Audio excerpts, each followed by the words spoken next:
साथियों, हमारी सरकार ने 2014 के बाद बाबा साहब आंबेडकर की प्रेरणा को आने वाली पीढ़ियों तक पहुंचाने के लिए अनेक महत्वपूर्ण कदम उठाए। बाबा साहब देश और दुनिया में जहां जहां रहे, वे सभी स्थान उपेक्षित थे।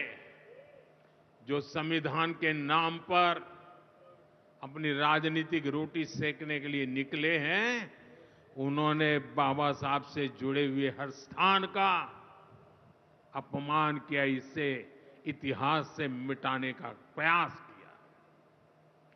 स्थिति ये थी कि मुंबई के इंदु मिल में बाबा साहब आंबेडकर का स्मारक बनाने के लिए भी देश भर में लोगों को आंदोलन करने पड़े।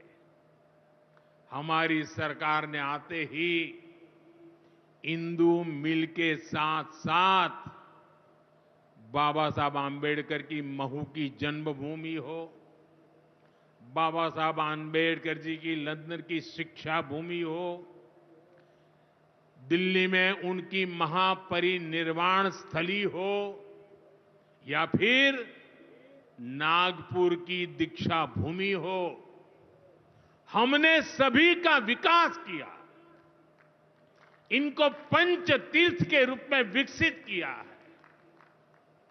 मेरा सौभाग्य है कि कुछ दिन पहले ही मुझे दीक्षा भूमि में जाकर, नागपुर जाकर बाबा साहब को नमन करने का अवसर मिला।